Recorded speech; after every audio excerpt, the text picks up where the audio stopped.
तो सम्मान के कंटेंट में देखेंगे ना, तो दूसरे मनुष्य को भी अपने जैसे मानव के रूप में स्वीकार करके उसको अपने समान की जगह पर देखना, अपने बराबर की जगह पर देखना, सेम पेडेस्टल पर खड़ा होकर के उसको एक आदमी की तरह देखना, एक मानव की तरह देखना, ये कम से कम जरूरी है। किसी भी आधार पर जब हम उसको नीचा दिखाने का काम करते हैं, अपने से कम बताने का काम करते हैं, चाहे पढ़ाई लिखाई के आधार पे करें, चाहे उम्र के आधार पे करें, चाहे जाति के आधार पे करें, चाहे भाषा के आधार पे करें, चाहे धर्म के आधार पे करें, चाहे संप्रदाय के आधार पे करें, चाहे रंग रूप के आधार पे करें, चाहे कपड़े और पैसे के आधार पे करें, इसमें से कोई भी भेद, कोई भी डिस्क्रिमिनेशन आदमी को स्वीकार नहीं, वो उसका विरोध करने ही वाला है।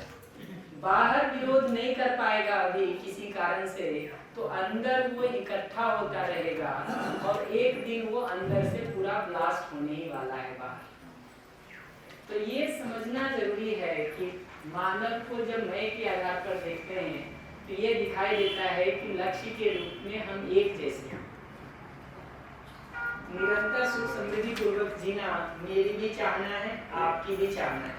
जरूरी है कि मानव के रूप में जब हम दूसरे को देखते हैं तो लक्ष्य की जगह पर, कार्यक्रम की जगह पर, क्षमता की जगह पर हम एक जैसे हैं, इस रूप में दूसरे को भी अपने जैसे मानव के रूप में स्वीकारना, ये पहली जरूरत है। इतने के साथ देखेंगे कि मानव के रूप में हमारी भिन्नता एक दूसरे के साथ कहाँ है, अंतर कहाँ है एक दूसरे के साथ, तो ये दिखता है कि योग्यता की जगह पर अंतर संभव है। जैसे विश्वास में हमने देखा था कि चाहने के स्तर पर तो हम सभी एक जैसे हैं, मूल चाहना हमारी एक जैसी है। योग्यता के स्तर पर भेद हो सकता है। योग्यता के स्तर पर क्या भेद हो सकता है उसको अगर देखने जाएंगे, दो संभावना हो सकती है। या तो मैं आपसे अधिक समझदार और जिम्मेदार हूं, या आप मुझसे अधिक समझदार और जिम्मेदार। ये दो ही तो संभावना हो सकती, या तो आप अधिक समझदार जिम्मेदार हैं या मैं अधिक समझदार जिम्मेदार। अगर आप हमको अपने से अधिक समझदार और जिम्मेदार दिखाई देते हैं तो मैं आपसे सीखने समझने को तत्पर होता ही। कौन आदमी है जिसको ये लगे कि यहाँ से हमारी जिंदगी की समस्याओं का कुछ समाधान मिल सकता है, हम अपनी जिंदगी में आगे बढ़ सकते हैं? कौन उसको सुनना नहीं चाहेगा, कौन समझना नहीं चाहेगा, कौन देखना नहीं चाहेगा? अपनी जिंदगी को दिनों दिन सुख समृद्धि की तरफ बढ़ाने के लिए तो हम सभी प्रयासरत हैं। तो जब भी हमको दूसरा अपने से अधिक समझदार और जिम्मेदार दिखाई देता है तो हम उससे सीखने को, समझने को तत्पर होते ही। वो हमारा बहुत स्वाभाविक हिस्सा है। ये जो दूसरा भाग है कि मैं दूसरे से अधिक समझदार जिम्मेदार हूँ या दूसरा मुझसे कम समझदार जिम्मेदार है, मैं अधिक समझदार जिम्मेदार हूँ, तो मानव में जो अंतर दिखाई देता है, मैं के आधार पर जब आकलन करने जाते हैं तो जो अंतर दिखाई देता है वो योग्यता की जगह पर, कॉम्पिटेंस की जगह पर अंतर दिखाई देता है। और वहाँ दो संभावना है, या तो दूसरा मुझसे अधिक समझदार जिम्मेदार है या मैं दूसरे से अधिक समझदार जिम्मेदार हूँ। ये दो ही संभावना। दूसरा अगर मुझसे अधिक समझदार जिम्मेदार है तो मैं उससे समझने को, सीखने को तत्पर हूँ। अगर मैं दूसरे से अधिक समझदार हूँ तो जिम्मेदारी पूर्वक जीने का काम कौन कर पाएगा? जो अधिक समझदार होगा कि जो कम समझदार होगा? अधिक समझदार होगा। तो अगर किसी संबंध में हमको ये दिखाई देता है कि मैं उसमें अधिक समझदार हूँ तो ज्यादा जिम्मेदारी से जीने का काम कौन कर पाएगा, मैं कि अगला? अगर सर यहाँ पे मान लो मैं हूँ, अगर मैं अपने को समझदार मान रहा हूँ और मान लो आप या कोई किसी से भी मैं बात कर रहा हूँ और वो भी अपने को समझदार ही मानना है, ये तो अपनी अपनी सोच है ना सर, कि मैं सामने वाले से अपने को समझदार मानता हूँ या नहीं मानता हूँ। या एक चीज़ और सर, मान लो कोई स्टूडेंट है, टीचर है, तो टीचर ऑब्वियसली टीचर स्टूडेंट को सिखाएगा, है ना? तो स्टूडेंट अगर थोड़ा सा मान के बैठेगा, ये सोच के बैठेगा कि मैं इनसे कम समझदार हूँ, तो वो सीखेगा। लेकिन सर होते हैं कुछ स्टूडेंट्स होते हैं वो अपने को ओवर स्मार्ट समझते हैं, तो वहाँ पे फिर वो सीखेगा भी नहीं। तो यहाँ पे किस कंडीशन में इसको? बिल्कुल, तो ऐसी स्थिति में अगर आकलन का ही भेद हो रहा है तो वो स्थिति तो हो ही गई है आज के दिन की। ज्यादातर लोग अपने को अधिक समझदार मान के बैठे हुए। मेरे हिसाब से उतने में प्रॉब्लम नहीं है। मैं अपने को अधिक समझदार मान लिया है तो मैं ज्यादा जिम्मेदारी से जीने की सोच। आप अपने को भी अधिक समझदार मान के बैठे हैं तो आप भी अधिक जिम्मेदारी से जीने की सोचें। इसमें कठिनाई नहीं। कठिनाई सारी यहाँ खड़ी है कि मैं समझदार अपने को अधिक मानता हूँ, जिम्मेदारी की अपेक्षा आपसे अधिक रखता हूँ। कठिनाई सारी यहाँ खड़ी है कि समझदार तो हम हैं तुमसे ज्यादा, लेकिन जिम्मेदारी से तुम जियो हमसे ज्यादा। समझदारी के साथ उस जिम्मेदारी को जोड़ के देखेंगे ना तो कठिनाई नहीं, कठिनाई नहीं। अगर मैं अधिक समझदार और जिम्मेदार हूँ तो पहला जगह है कि मैं जिम्मेदारी पूर्वक सही भाव से जीता। गलती कौन कम करेगा, जो अधिक समझदार होगा कि जो कम समझदार होगा?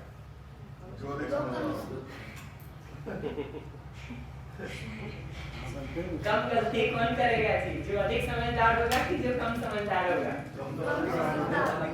जो कम समझदार होगा वो अधिक गलती करेगा। तो अगर किसी संबंध में हमको दिखाई देता है कि मैं अधिक समझदार हूँ तो स्वाभाविक सी बात है हमसे कम गलती होगी, आपसे ज्यादा गलती होगी, होना ही है। हम अपेक्षा ये रखें कि समझदार मैं ज्यादा हूँ और जिम्मेदारी से आप ज्यादा जिए। समझदार मैं अधिक हूँ, गलती तुम कम करो, ये कैसे संभव? ये कैसे संभव?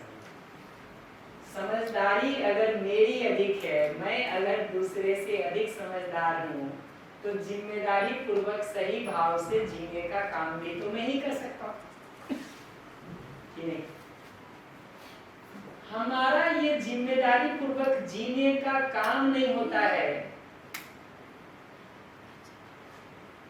हमारा ये जिम्मेदारी पूर्वक जीने का काम नहीं होता है और फिर हम दूसरे को समझाने की कोशिश करते हैं ना तो दूसरा कोई सुनने को भी तैयार नहीं।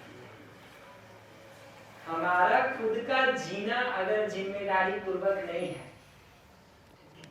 तो अगला कोई हमसे सुनने को भी तैयार नहीं होता है। इसका मतलब क्या है? इसका मतलब है मान लीजिए बच्चा आग में हाथ डालना ही चाह रहा है और रुक नहीं रहा है आपके सारे कहने से, तो उसको हाथ पकड़ के बहुत धीरे से आग के समीप ले जाकर के दूर कर दीजिए। उसको उतनी देर में ही पता चल जाएगा कि आग गर्म है और आगे हाथ नहीं डालना है। उसको पूरा हाथ पकड़ के जलवा देने की जरूरत नहीं,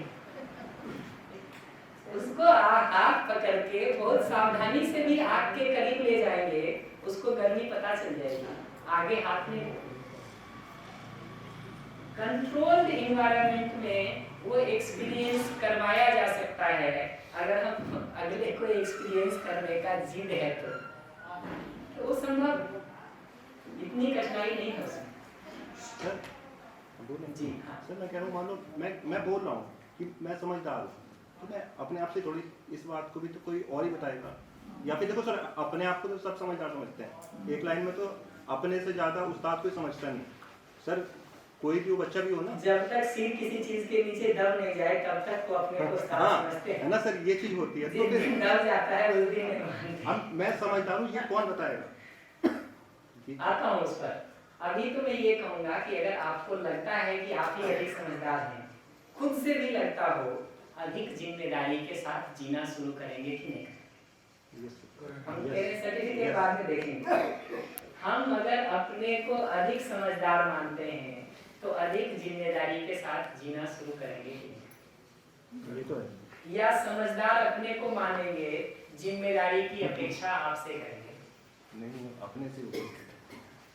हमारे यहाँ एक लड़का ऐसे ही शिविर करके गया, जाते ही लोग तो घर जाके अपने पिताजी को बताना शुरू किया कि घर में क्या क्या ठीक होना चाहिए और आप क्या क्या गलती करते हैं।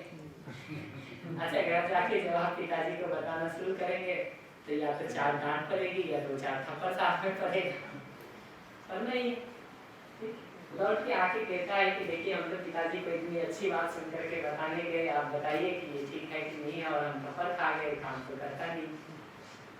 हमको रुक के ये देखने की जरूरत है। इससे एक ही सवाल पूछे कि ये बताओ कि तुम्हारे घर परिवार में जितने काम होते हैं, जिससे घर चलता हो सुबह से शाम तक में, कितने काम तुम्हारे माँ पिताजी करते हैं और कितने में तुम्हारी माँ पिताजी। बच्चा ईमानदार था, उसने कहा हमारी तो कोई भागीदारी नहीं, बल्कि होता यह है कि शाम को अगर माँ ने कहा है कि सब्जी लेते आना कॉलेज से उतर के, तो हम वो भी कहते हैं किसी और को भेज दो, कौन हाथ में थैला लटका के आए। जीने की जगह पर अगर हमारी गैर जिम्मेदारी इस तरह है कि घर के जीने के एक काम में भी हम भागीदारी नहीं करते हैं, तो घर हमको समझदार कैसे मान लेगा जी? हमारे हिसाब से जीने की कैसे सोच लेगा?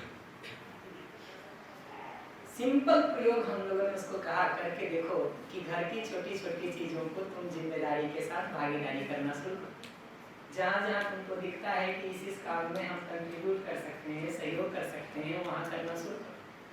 6 महीना भी अगर आप इस काम को ठीक से कर देंगे ना, आपको दिखाई देगा कि 6 महीने बाद पिताजी कोई काम करने के पहले आपसे खुद सलाह लेंगे कि बेटा ये करना ठीक रहेगा कि नहीं।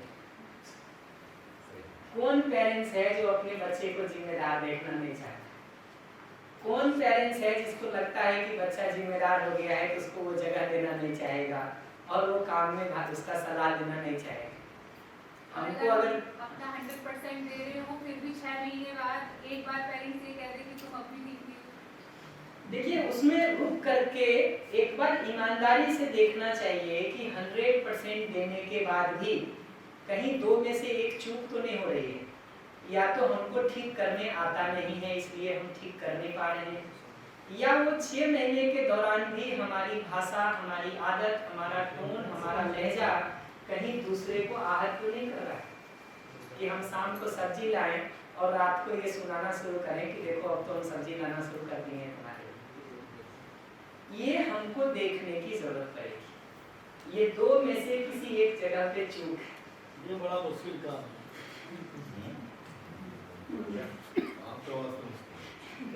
देखिए मुश्किल इसलिए हो गया है क्योंकि हम बहुत कॉम्प्लिकेटेड ढंग से जीने का अभ्यास कर लिए हैं।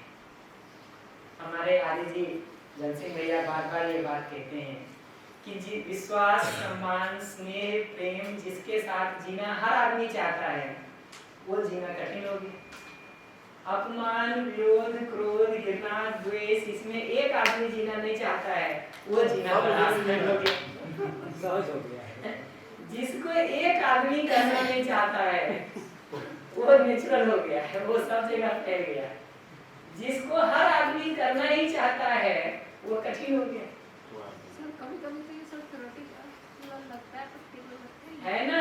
जब 20 साल तक सिर के बल चलने का अभ्यास हो जाए और फिर कोई कहे कि पांव के बल चलना ज्यादा आसान है, तो लगता है यार कैसे होगा ऐसा।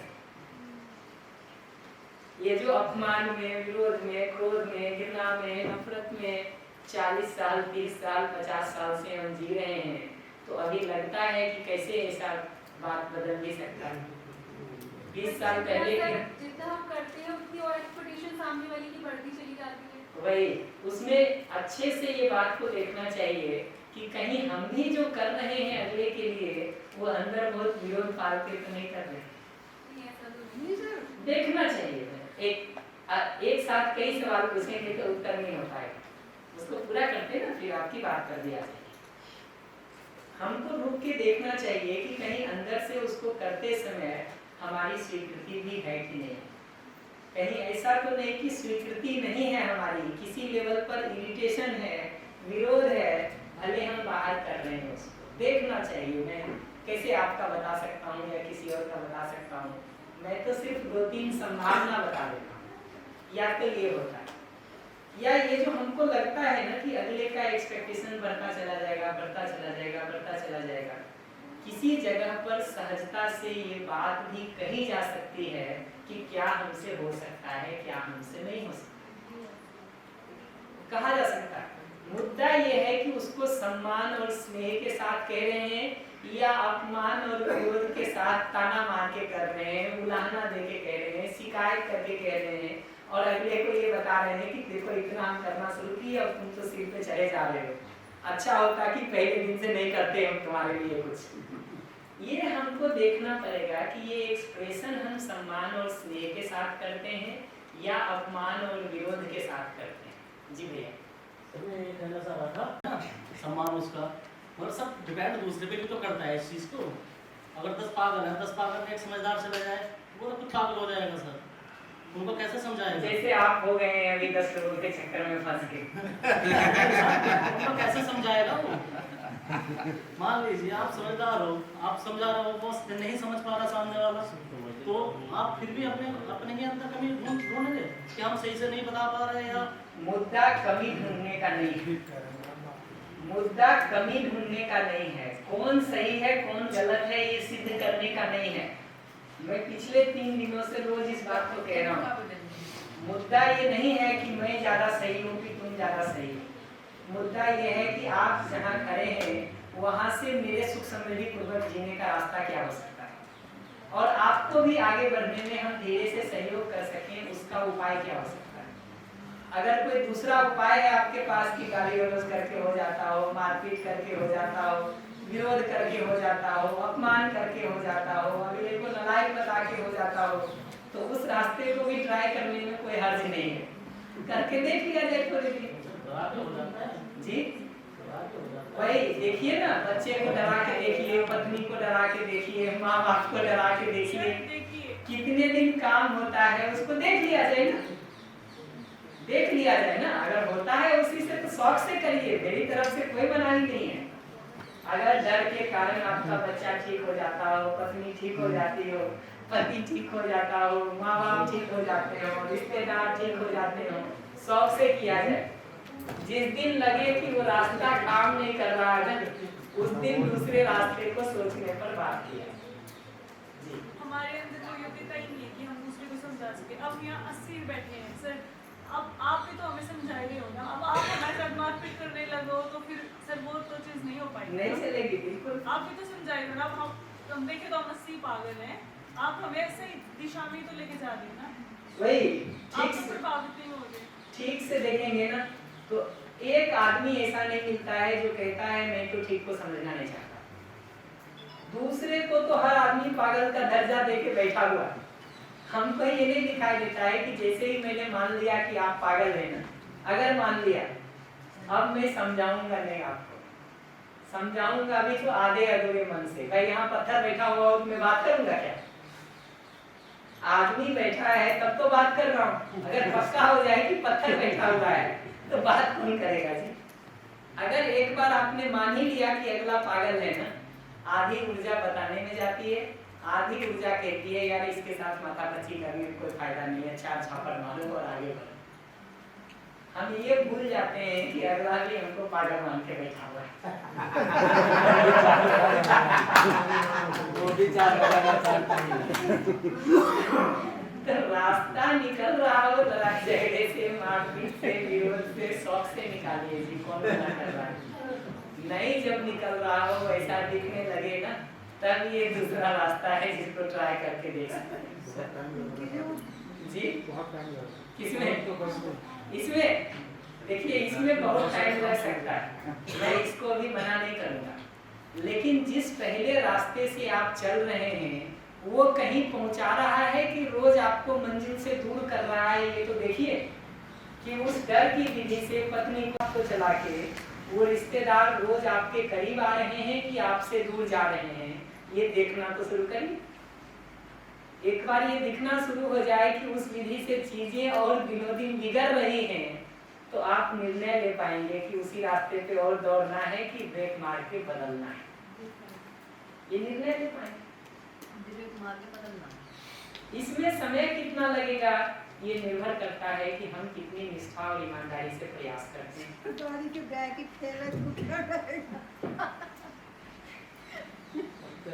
देखिए, अपना फेल है तो ठीक कर ले, सिंपल सी बात।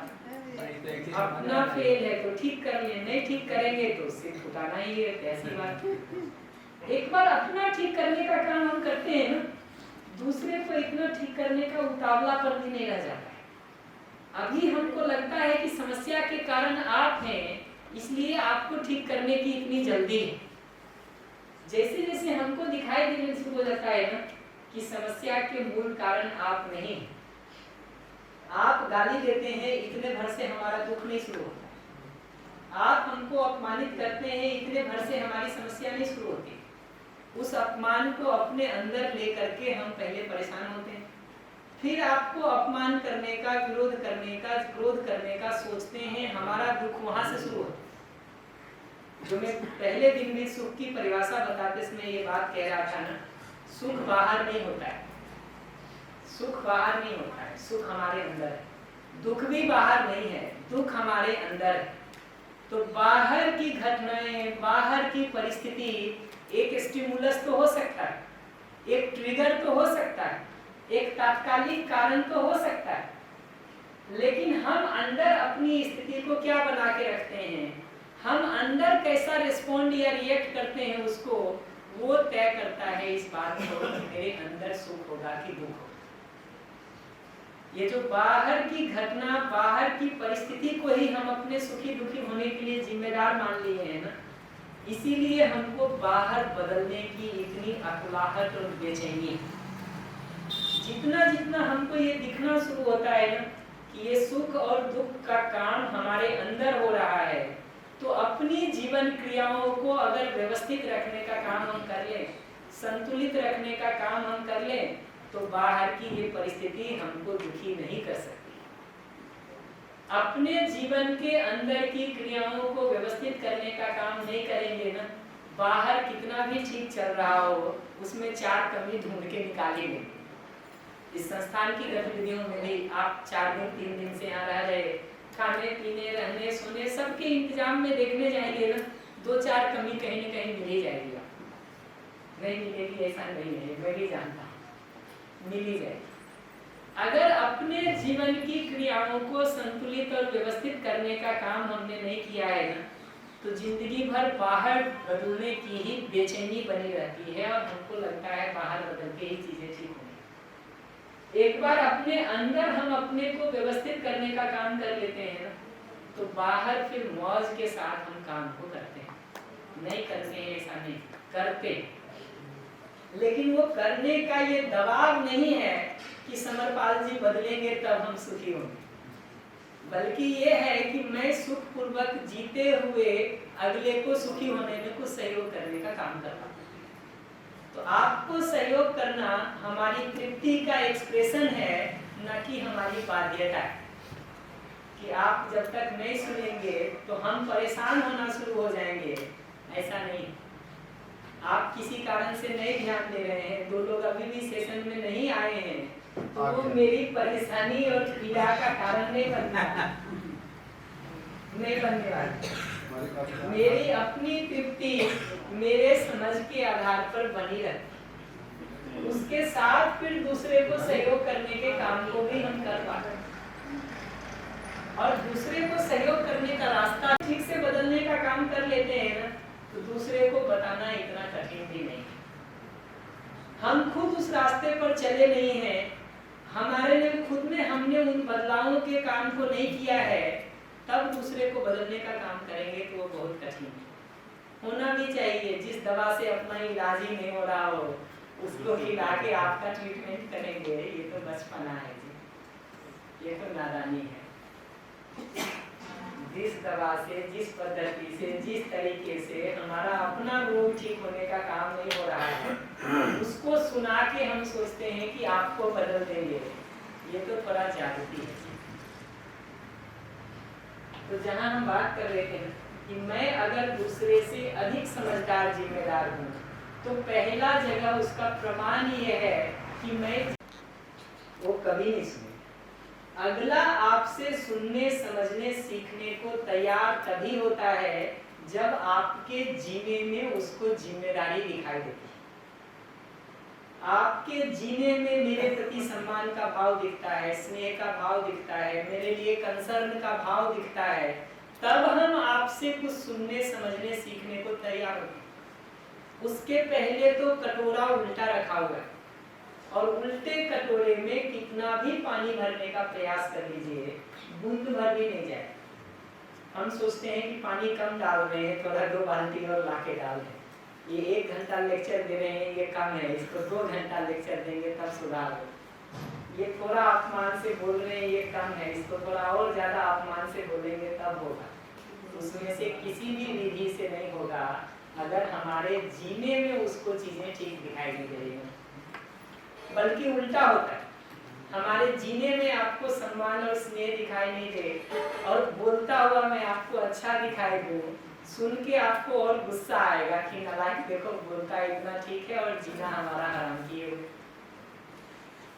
ये पहचानना जरूरी है कि अगले के बोलने से हमारा कटोरा सीधा नहीं होता, अगले के जीने से हमारा कटोरा सीधा होने का काम होता है। क्योंकि मैं भले आपके साथ अपमान से जी रहा हूँ, आपसे अपेक्षा सम्मान की, मैं भले आपके साथ विरोध से जी रहा हूँ, आपसे अपेक्षा स्नेह की, मैं भले आपके साथ क्रोध कर रहा हूँ, आपसे अपेक्षा शांति की। तो एक बार आपके जीने में जब वो जिम्मेदारी दिखाई देती है ना, तब पहली बार हमारा कटोरा सीधा होता है। हम आपके सम्मुख होते हैं, हम आपके सामने होते हैं। उसके पहले तो हम आपके सामने होते हुए भी अंदर से उल्टा हो रखे, उल्टा हो रखे, तो आपकी कोई बात हम तक पहुंचती ही नहीं। उस पर ध्यान देना, उसको ठीक करना तो बहुत आगे की बात है। तो अगर वो समझदारी के साथ हमारा अपना जीना ही जिम्मेदारी पूर्वक नहीं हो रहा है, उस समझदारी को आपको बांट भी देंगे तो क्या होने वाला है, ये पकड़ना जरूरी है। जिस समझदारी के साथ हमारा अपना जीना ही जिम्मेदारी पूर्वक नहीं हो रहा है, उस समझदारी की सूचना आप तक पहुंचा भी देंगे तो क्या होगा। जिस दवा से, जिस लाइफस्टाइल से हमारा अपना रोग ठीक होने का काम नहीं हो रहा है, उससे आपका कौन सा ठीक हो जाएगा। सर मैं क्वेश्चन है कि जैसे मैं आपके प्रति मैं पूरी तरह कंसर्न हूँ और क्षमता भी है मैं जितना, लेकिन आप फिर ये चाहते हैं कि मैं आपके लिए तो कंसर्न हूँ, जितनी कंसर्न आपके लिए उतनी कंसर्न इनके लिए भी हूँ, उनके लिए भी हूँ, और मेरी क्षमता उतनी नहीं है। फिर उसके लिए जब आदमी उसको बार बार कहता है कि मैं अब इतना वो नहीं अटेंटिव भी नहीं हूँ और कंसर्न भी नहीं कर सकता, वो नहीं मान रहा, फिर उसमें क्या। सम्मान और स्नेह के साथ अगर हम अपनी परिस्थिति को बताते हैं और अगले की परिस्थिति को सुनते हैं तो रास्ता निकालना इतना कठिन नहीं है। उस पर हम थोड़ी बात करेंगे, नेक्स्ट सेशन में देखता हूँ मैं, उसको करना ही है हमको। सम्मान, मुद्दा ये नहीं है कि आप सब झेलते रहे, मुद्दा ये नहीं है कि जायज नाजायज सब आप करते रहे, मुद्दा ये नहीं है कि आप 50 किलो बोझ उठा सकते हैं तो 100 किलो उठा के घूमें। हम सिर्फ इतना कह रहे हैं कि वो 100 किलो के लिए जब मना कर रहे हैं उसको सम्मान और स्नेह के साथ कर रहे हैं कि नहीं कर रहे, और 50 किलो जो उठा सकते हैं उसको उठा रहे हैं कि नहीं उठा रहे। हमको लगता है कि अगला आदमी इतना इनजस्ट है, इतना अन्यायी है कि वो कुछ भी अपेक्षा करते चला जाए। आप रुक के एक बार अपने लिए देखिए ना, क्या आप इतने अन्यायी थे? नहीं थे ना। ये दूसरे के लिए भी भरोसा होना जरूरी है जी। हम अपने लिए देखिए ना, क्या हम इतने अन्यायपूर्ण हैं कि जो 25 किलो नहीं उठा सकता है उससे 60 किलो की अपेक्षा रखें। और अगर वो शिष्टता और सभ्यता के साथ हमको बताए कि इतना ही सीमा है, इतना ही अधिक कर सकते हैं, तो आप उसको सुनेंगे कि नहीं सुनेंगे। अपने लिए जो ये बात दिखाई देती है ना, यही एक जगह पर दूसरे के लिए भी स्वीकारने की जरूरत है, तभी चर्चा कर सकते हैं। अगर वो भरोसा ही नहीं हो हमारा आपके ऊपर, चर्चा नहीं हो सकती फिर कुछ आगे कैसे हो।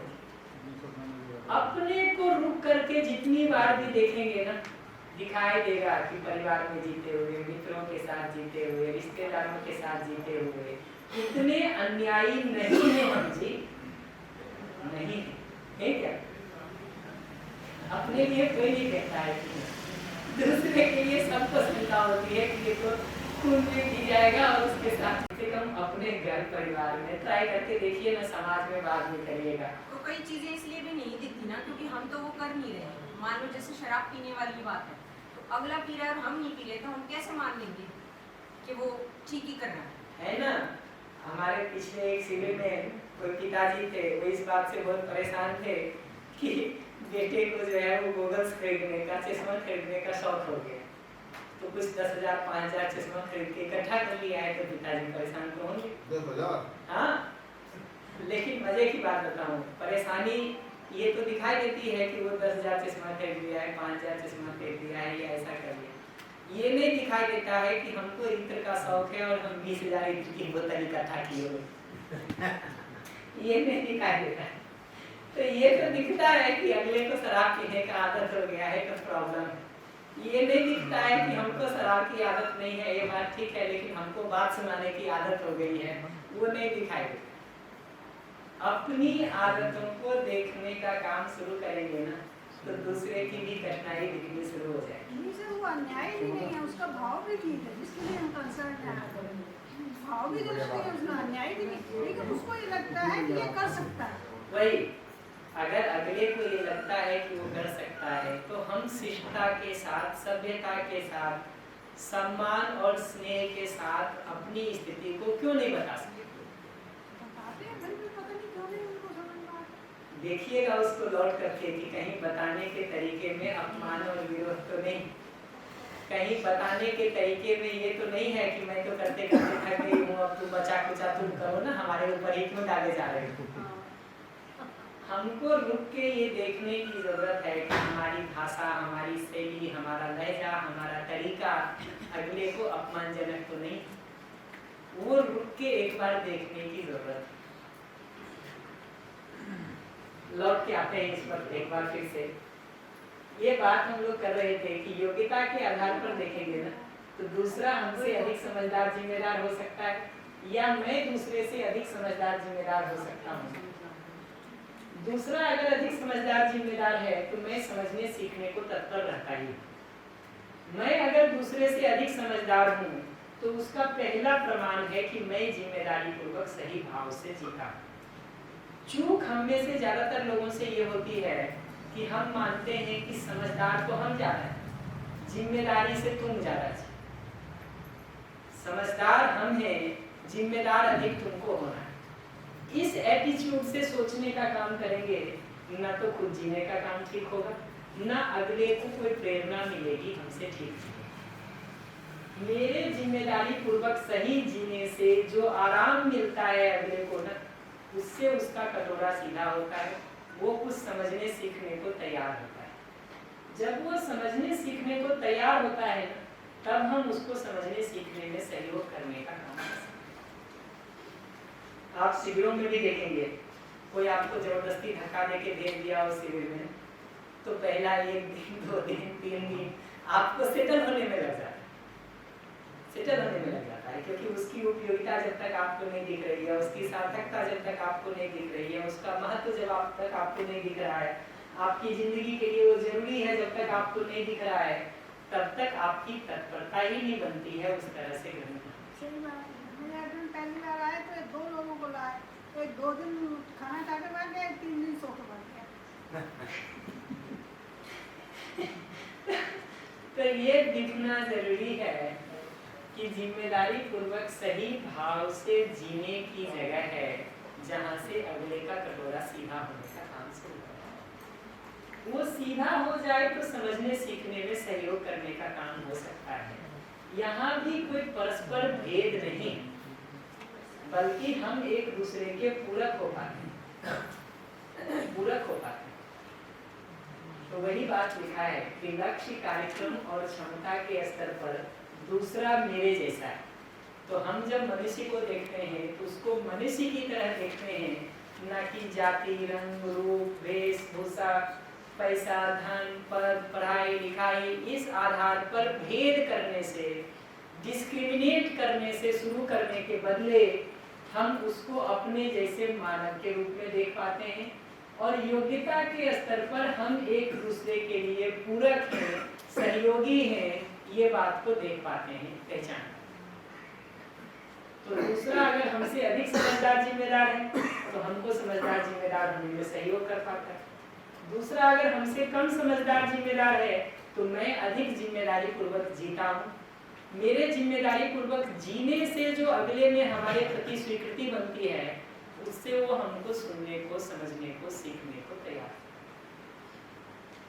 आप अपने लिए ही पलट के देखिए ना, आप किसी दिन समस्या में उलझ गए, आप कोई आदमी ढूंढते हैं कि नहीं जो आपको बता करके उसमें से बाहर निकलने में मदद करे। आप दूसरे से सहयोग नहीं लेते हैं तो सिर्फ इस कारण से कि आपको लगता है इससे बात करके और समस्या बढ़ेगी, आधा घंटा और खराब होगा, निकलेगा कुछ नहीं, बल्कि 4 जगह बात को फैला के और बिगाड़ सकते। जहां भी हमको ये संभावना दिखती है कि इस व्यक्ति से बात करने से हमारी समस्या से निजात होने में सहयोग मिलेगा, हम उस तरफ ध्यान देते ही, हम उधर जाना ही चाहते। तो दूसरा अगर हमसे सुनने, समझने, सीखने को अभी तत्पर नहीं दिखाई देता है, तो इसका एक ही मतलब है कि उसको हमारे जीने में उस स्तर की जिम्मेदारी नहीं दिखाई देगी। हमारे जीने में वो जिम्मेदारी नहीं दिखाई देगी, वो निष्ठा नहीं दिखाई देगा, वो ठीक जीना नहीं दिखाई देगा, कैसे प्रेरणा लेगा अगला हमसे कुछ सुनने समझने? संभव ही है। विचार करके देखा जाए, ये तो सारी बातें हम कर ही रहे हैं, हम पूरा करके मैं उस पर अभी नहीं करता हूँ बात। स्नेह पर थोड़ी बात कर देता हूँ, स्नेह पर थोड़ी बात कर देता हूँ। स्नेह का मतलब है दूसरे को अपने संबंधी के रूप में जुड़ा हुआ महसूस करना, विश्वास और सम्मान के साथ दूसरे की चाहना पर जब हमको भरोसा बना रहता है, दूसरा मनुष्य भी अपने जैसे मानव के रूप में हमको दिखाई देता है, तो उसको संबंधी के रूप में अपने साथ जुड़ा हुआ महसूस करना, ये स्नेह का मतलब है। और स्नेह की पहचान है निष्ठा। निष्ठा का मतलब होता है उस संबंध में जो मेरी भूमिका बनती है, जो मेरी जिम्मेदारी बनती है, जो मेरा दायित्व कर्तव्य बनता है, जो मुझे अपनी तरफ से करना होता है, उसको मैं स्वेच्छा और प्रसन्नता के साथ करता हूँ। आप अभी भी देखिए, आपके घर कोई आए, उनके प्रति अगर सचमुच आपके अंदर स्नेह का भाव हो तो उसको चाय नाश्ता देना आपको बोझ नहीं लगता। नहीं, सचमुच अगर किसी के लिए आपके मन में स्नेह का भाव हो, उसके लिए कुछ करके आपको खुशी मिलती है, बोझ तो नहीं ही लगता है, करके खुशी मिलती है, प्रसन्नता होती है। दूसरी तरफ देखिए, घर में कोई ऐसा व्यक्ति आ जाए जिसके साथ आपको स्नेह का भाव नहीं हो, चाय नाश्ता शायद आप फिर भी दें क्योंकि पति का मित्र होगा, बिजनेस का कुछ होगा, कोई काम होगा, लेकिन वो चाय नाश्ता देते हुए हमको वो बोझ लगता है, परेशानी लगती है, पीड़ा लगती है। तो सर वो बात भी नहीं है, वो सामने वाला समझ जाएगा, वो समझ जाता है, चलेगा ही जी, किसको भी पता चलता है। तो स्नेह के लिए देखिएगा ना, कुछ बातों को मैं कर देता हूँ, फिर इस पर और बात कर लेंगे। अगर साला आया हो तो उसकी खातिर बढ़िया हो जाएगी। है ना, पति की आधी शिकायत इसी बात को लेकर रहती है। दे देंगे जैसे पुराने बिस्कुट होंगे। तो स्नेह के मूल में देखेंगे ना, स्नेह के मूल में अगले के लिए शुभ की चाहना होती है हमारी, अगले के लिए शुभकामना होती है हमारी, अगले का भी हम शुभ सोचते हैं, हित सोचते हैं, तब तो स्नेह। आपका शुभ नहीं सोचते हैं, आपका हित नहीं सोचते हैं, तो भाषा में स्नेह है, आचरण में कोई स्नेह नहीं। और आपके शुभ की हम सोचते हैं, उसकी ये 2 सिंपल पहचान है। पहली पहचान ये है कि अपने सुख दुख का हम जितना ध्यान रखते हैं, उतना ही हम आपके सुख दुख का भी ध्यान रखते हैं। तो अगर हम अपना पेट भरने का सोचते हैं, तो आपका भी पेट भरे उसका हमको साथ में ध्यान रखना है। जैसे हम अपने सुख के लिए तत्पर रहते हैं, वैसे ही हम आपके सुख का भी ध्यान रखते हैं। जैसे हमको दुख नहीं हो, उससे बचने के लिए हम प्रयासरत रहते हैं, ऐसे ही आपको भी दुख नहीं हो, उसके लिए हम ध्यान रखें। हम अपने सुख का तो खूब ध्यान रखें, आपका कुछ ध्यान न रखें, या बहुत कम ध्यान रखें, अपने से कम ध्यान रखें। अपने दुख से बचने के लिए तो हर इंतजाम करें।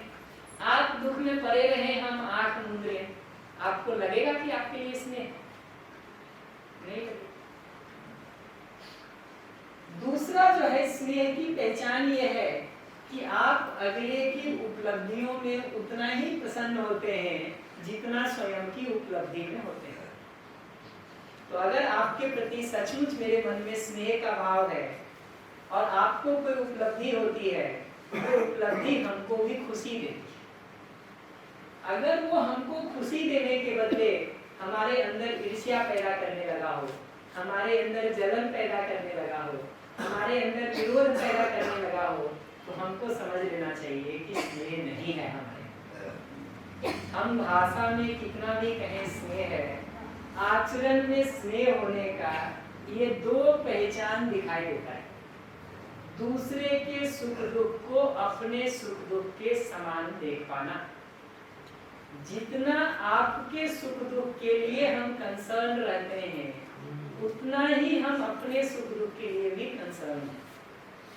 तो अपने सुख दुख का जितना हम ध्यान रखते हैं, अगर अपने परिवार के अगले संबंधी के सुख दुख का भी हम उतना ही ध्यान रखते हैं, तब तो स्नेह।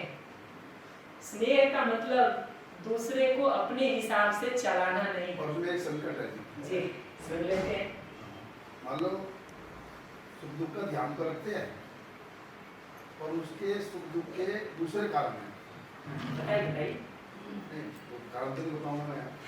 मान लो जैसे हमें रोटी सब्जी खानी है, उनका बात पूरा हो गया। मैं उसमें कह रही हूँ, मैंने सर की बात सुना। इनका पूरा हो गया। मतलब मैं आपके दुख सुख से मतलब पूरा जितना अपना ध्यान रखता हूँ आपका भी रखता हूँ, और आपके सुख दुख के कुछ और कारण हैं और आपको थोड़ा सा समझाने की कोशिश करता हूँ, तो आपको लगता है मेरे विकास का बाधक है। ठीक है जी, एक बार समझाऊंगा, दो बार समझाऊंगा, फिर भाई दूसरे मत ही कर। अब उसमें मैं क्या करूँ? बढ़िया, आता हूँ इसमें। मैं ये कहना चाहती, जैसे मान लो हमें अपने सुख दुख के हिसाब से करना है, तो मुझे सिंपल रोटी सब्जी खानी है, अगले की कुछ और डिमांड है तो वो कैसे पूरी हो जाएगी? तो वो लगेगा कि भाई मेरा पूरा नहीं हो रहा है उसमें। जी, तो आपको रोटी पसंद है और अगर हमको चावल पसंद है, मैं उदाहरण दे रहा हूँ, आपको रोटी पसंद है, हमको चावल पसंद है, तो स्नेह के भाव के तहत तो दो में से एक चीज करने की जरूरत है। अगर हमको दिखाई देता है, अगर मेरा आपके प्रति स्नेह का भाव है, आपको रोटी पसंद है, हमको चावल पसंद है, तो दो में से एक काम अगर मैं कहूँगा तो मैं दो में से एक काम करूँ, या तो रोटी और चावल दोनों का इंतजाम करूँ ताकि आप रोटी खा लें, हम चावल खा लें, या हमको ये समझ में आ गया है कि स्वास्थ्य के लिए रोटी खा लेने में भी कोई तकलीफ नहीं है, तो आपकी तरह हम रोटी खाने का काम कर सकते हैं। ये जो हम आपको चावल खिलाने का काम करते हैं स्नेह के नाम पर, समस्या वहां से शुरू होती है।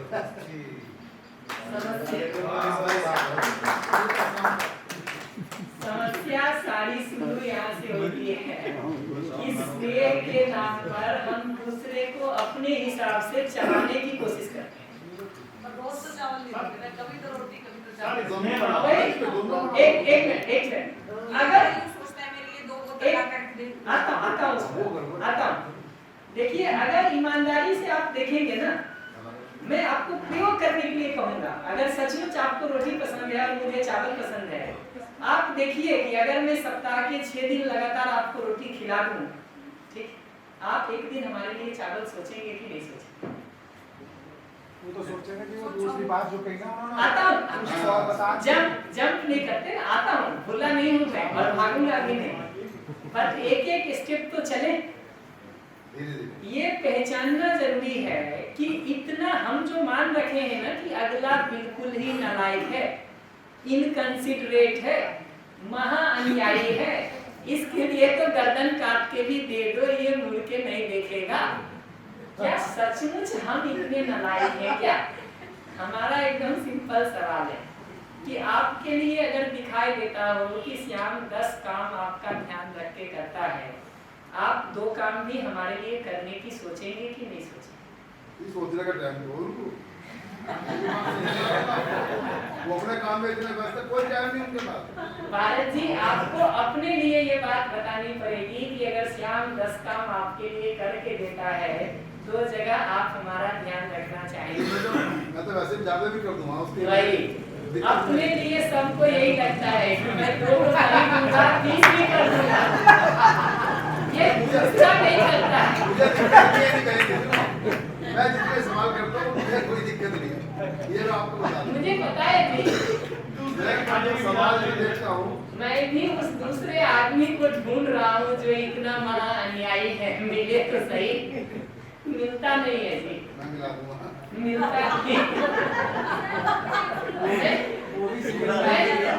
मैं तो सचमुच चाहता हूँ, मैं तो खुला आदमी हूँ जी, प्रयोग करके देखना चाहता हूँ सचमुच कि क्या आदमी इतना इनकंसिडरेट है कि मैं सप्ताह में 6 दिन आपका ध्यान रख रहा हूँ, किसी भी जगह पर हमारी भाषा शैली टोन लहजे से अपमान नहीं जा रहा आपको, आप एक दिन भी नहीं सोचेंगे हमारे लिए। मैं ढूंढना चाहता हूँ वैसे आदमी को जी, कोई आप उठा के कहे तो सही कि मैं नहीं ढूंढूंगा।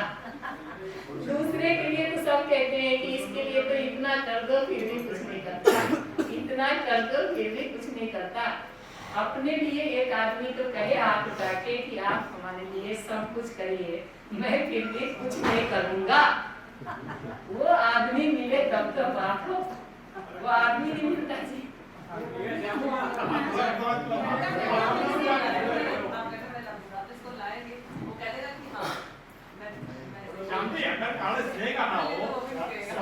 कोई स्वास्थ्य का कारण हो या इस पर दिखाई पड़ रहा है कि जो सामने वाला है वो बिल्कुल सुनने को तैयार नहीं है, चाहे वो गलत राह में चल रहा है और उसको हर तरीके से समझा तब कर पाए। दो बात कहनी है, ये जो हर तरीके से हम समझा रहे हैं, जो आप कह रहे हैं ना, हमको देखना चाहिए कि वो पहले से तरीका ही तो खराब नहीं, तरीका सही है बिल्कुल। आपको अगर एक मिनट दीजिए, आपकी बात आ गई तक या कुछ और कहना चाहते हैं, मैं ही पहले सुन लेता हूँ। मैं बता रहा हूँ, जैसे मैं चाहता सुन रहा हूँ, पूरा स्नेह से, पूरा उसको जिम्मेदारी भाव देते हुए, पूरा सम्मान भाव देते हुए भी समझाया जा रहा है उसको, और तब भी वो सही राह पर नहीं चल रहा है और उसको नहीं समझ में आ रहा है, या मान कोई चौक लगा हुआ है, कोई काड़ा लगा हुआ है, तब भी उन्हें समझ में आ रहा है उसको कि मैं गड्ढे में जा रहा हूँ। हम समझाने की कोशिश कर रहे हैं, कोई मैं कहूँगा कोई जी आराम से और तब भी वो नहीं मान के दे रहा है, तब क्या किया जाए? क्या किया जाए कि उत्तर तो एकदम सिंपल है। ये जो आप अपनी तरफ से आपने एक लाइन में बता दिया ना कि सब हमने ठीक किया, कुछ नहीं करिए, कल के सेशन में उसको बुला के ले आइए। आप नाराज मत होइएगा, अगर आपके सामने 20 चीजें वो आपकी बता दे कि आपने ठीक नहीं किया है उसके साथ, तो नाराज मत होइएगा। मेरा मैडम नहीं है, नाराज मत होइएगा, हमारा खुला निमंत्रण है। अरे श्याम जी, मेरा व्यक्तिगत प्रश्न नहीं है, देखिए प्रश्न व्यक्तिगत ही पूछना चाहिए, दूसरे का क्या पता है। हमको हमारी चूक का पता नहीं चलता है, ये पिछले 4 दिन से मैं यही बात कह रहा हूँ, हमको हमारी चूक का पता नहीं चलता है कि हम क्या ठीक नहीं कर रहे हैं। अगले की चूक का तो हमको पता चलता रहता है कि वो क्या ठीक नहीं कर रहा है, अपनी चूक का हमको पता नहीं चलता, उसकी लिस्ट अगले के पास होती है, अगले के पास होती है। अगले के पास चूंकि वो लिस्ट बनी हुई है, इसलिए बहुत संभावना है कि उसको लग रहा हो कि आप गड्ढे में गिर रहे हैं, आप तो उसको बचाने का सोच रहे हैं ना, वो हो सकता है आपके लिए सिर पीट रहा हो कि इसको भगवान कहीं से अकल दे दे थोड़ी। दुर्भाग्य हम सबका ये हो गया है कि हम सब अपने लिए तो हर तरह से जी कुछ कह आराम से मैं तो एकदम खुला हूँ और इस बात को मैं भी जांच परख करके देखना चाहता हूँ कि अगले से बात करके बात पहुँचती है कि नहीं पहुँचती। सर जैसे सोसाइटी में इतने क्राइम होते हैं और एक साइड से बिल्कुल भी गलती नहीं होती, दूसरी साइड से गलती होती है, तो फिर उसका मतलब समाज के क्राइम पर अभी थोड़ी देर में आता हूँ। पहले परिवार, नजदीकी संबंध और उस जगह पर तो चीजों को हम हल कर लें, क्योंकि जहाँ 10 किलो का बोझ नहीं उठ रहा हो वहाँ 50 किलो की क्या बात की जाए। तब तक तो समाज में जो सुरक्षा आपको करनी हो कर लीजिए, इतना ही कहा जा सकता है कि जो कानून का दायरा है, जो अपनी सुरक्षा के लिए करना हो वो कर लीजिए। कम से कम परिवार में, परिवार समूह में काम करने की जगह पर, अपने नजदीकी संबंधों की जगह पर तो हम चीजों को सॉल्व करना शुरू करें। सिंपल है कि अगले के प्रति सम्मान और स्नेह का भाव अगर नहीं है तो आप अगले को बिगड़ने में योगदान दे सकते हैं, सुधरने में तो कोई योगदान नहीं दे सकते हैं, इतना पक्का। अगर आपके प्रति मेरा सम्मान और स्नेह का भाव नहीं बना रहता है, आपके ठीक होने में तो मैं कोई योगदान नहीं दे सकता हूँ। आपको आवेशित करने में, खराब करने में भले योगदान दे सकता है।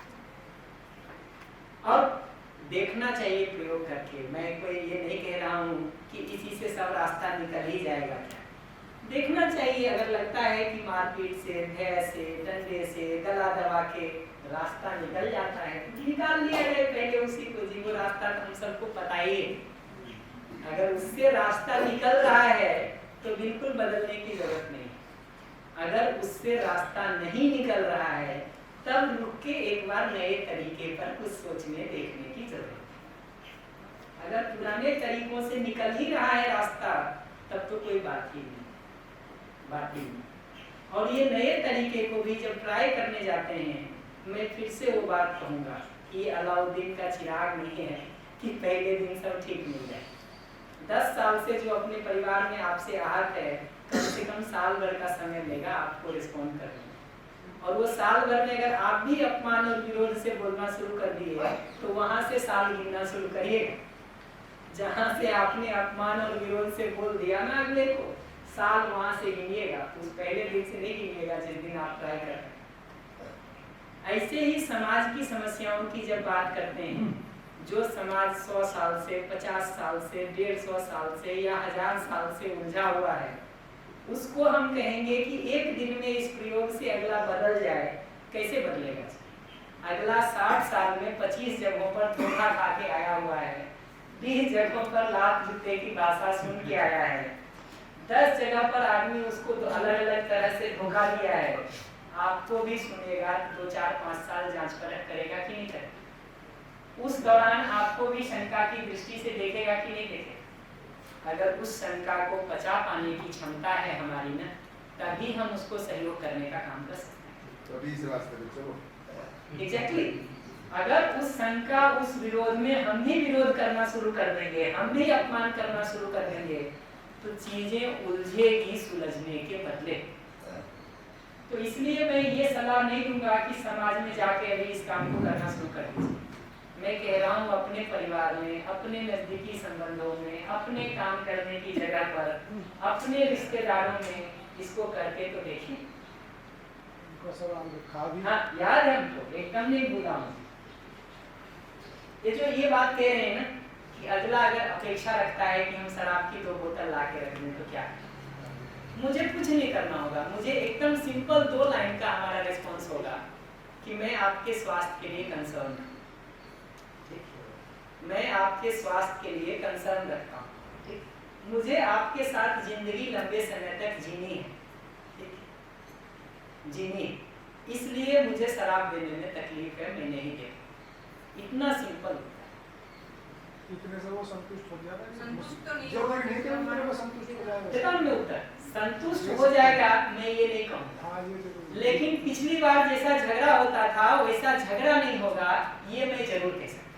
बात देने के बाद एक ना एक दिन तो संतुष्ट हो जाएगा, ये मैं बिल्कुल नहीं कह रहा हूँ। मैं तो पहले कह रहा हूँ कि 10 साल के रोगी को साल भर लगता है चीजों पे ठीक तक पहुँचने में। लेकिन जैसा झगड़ा होता था आपका, वैसा झगड़ा नहीं होगा, ये मैं पक्का कह सकता हूँ। आप देखिए ना करके, आप दीजिए दूसरा जवाब, मैं बताता हूँ इसको कैसे रिस्पॉन्ड किया जाए। उसी को पहले बात कर लेते हैं, इसमें क्या है? आप करके देखिए झगड़ा, आप दीजिए उस पति की जगह से जवाब देना शुरू करिए, देखिए। आप भी कह रहे हैं, अनुभव ले रखिए, खूब सारे अनुभव ले रखिए आपने। अनुभव तो हो ही जाता है। हमने इसी समाज के हिस्से हैं, कहाँ जाएंगे? देखिए कुछ नहीं करना होता है। आप पूछ रहे हैं ना, हम वो तरीका अभी से बता देते हैं आपको, आगे उसकी डिटेल करें। तरीका कुछ नहीं होता है, एकदम सिंपल होता है। 2 में से एक तरह से बात होती है। एक तरीका मैंने बताया आपको, जहां हम अपनी जरूरत को, अपने कंसर्न को आपको बता दें कि मुझे आपके स्वास्थ्य की चिंता है, आपका साथ हमारे लिए बना रहे, मैं उसके लिए कंसर्न हूँ। हमने अपनी जरूरत बताई। अगर आपकी जगह से हमको बात करना हो ना, दूसरा तरीका भी आपकी जगह से अगर बात करना हो ना, हम एकदम सिंपल ऐसे करेंगे कि आपको 10 सालों से शराब की आदत हो गई है, उसके नहीं मिलने से आप बहुत परेशान हो रहे हैं, क्या कहेगा? लड़के देखिए ना हमसे, अभी तो मैं अवसर दे रहा हूँ आपको। थोड़ी सी ला दे यार। एग्जैक्टली, जैसे आपने कहा थोड़ी सी ला दे, मैं एकदम सिंपल कहूँगा, मैं तो देने को नहीं हूँ, खड़ा हूँ, नहीं दूंगा, मैं अभी से बता रहा हूँ। मैं एकदम सिंपल बात करूँगा कि देखिए आपको बहुत ज़्यादा तलब महसूस हो रही है और ऐसा लग रहा है कि थोड़ा देना ज़रूरी है, पर मेरी आपकी बात को बता करके मैं अपनी जगह से करूँगा कि मुझे अपने हाथ से आपको जहर देना ठीक नहीं लगता है, ये मुझसे नहीं होगा। अब इसके बाद आप शराब ले जाके पीते होंगे तो आप तो पी ही लेंगे जी, हम ये थोड़ी कह रहे कि आप हमारे हाथ के भरोसे रुके हुए। हमसे झगड़ा नहीं बढ़ेगा आपका, इतना मैं पक्का कह सकता। आप एक दिन में शराब पीना छोड़ देंगे ये मैं बिल्कुल नहीं कह रहा, लेकिन हमसे झगड़ा करने का कोई जगह आपका नहीं बनेगा और विवाद नहीं होगा हमारे साथ, इतना मैं पक्का कह सकता। इतने में फिर सगली का दिमाग खराब हो जाएगा, वो बाहर से टीका होगा तो मैं कौन सा वही देखिए, अगर बाहर से वो पी के आने ही वाला है तो कौन सा आपके देने और नहीं देने से रुक जाने वाला है जी। और पी के आए हुए व्यक्ति से भी बात करनी हो ना तो आप दो में से किसी एक तरीके से बात को शुरू करें, या तो अपने नीड और कंसर्न को बताने से शुरू करें या अगले की स्थिति को बताने से शुरू करें। उस टाइम कुछ नहीं उससे बात ही नहीं करनी चाहिए, उस समय कुछ भी नहीं, काफी सारे हथियार फेल हो जाए उस समय बात करना वो उसी तैयारी से कर रहा है, जो दिन भर उसका रहे। हम दो बात आपको कहेंगे, देखिए मैं आपस में बात, देखिए आप इधर सुन लो जी, आप इधर सुन लो।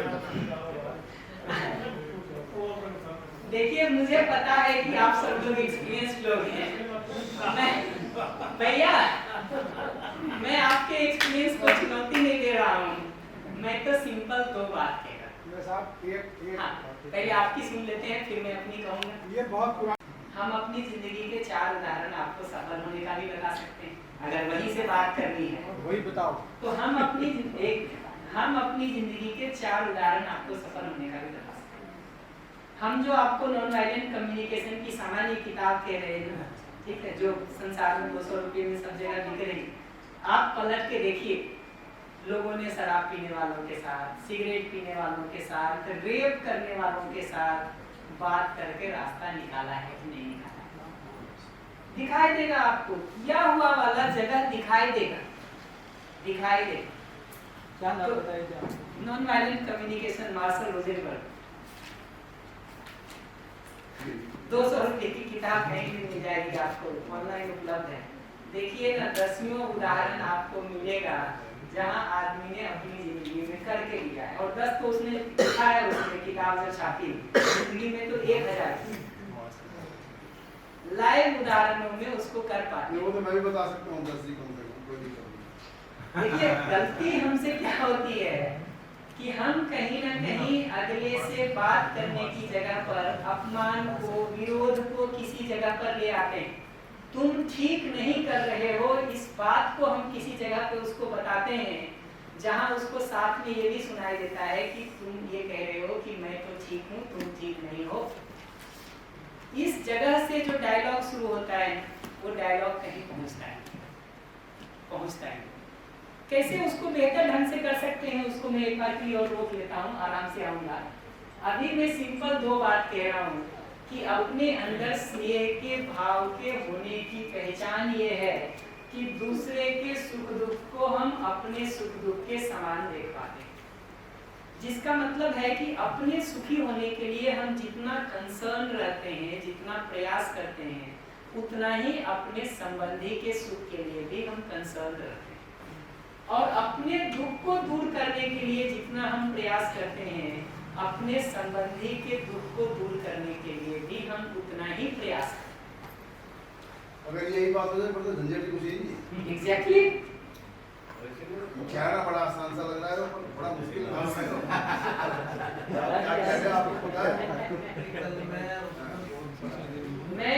मैं क्या कह रहा हूँ उसमें मैं एक ही लाइन कहूँगा। मुझे भी पता है कि थ्योरी और प्रैक्टिकल में बहुत अंतर है, लेकिन मुझे 2 बात पता है। एक ये कि प्रैक्टिकल करने के पहले थ्योरी को समझना जरूरी है।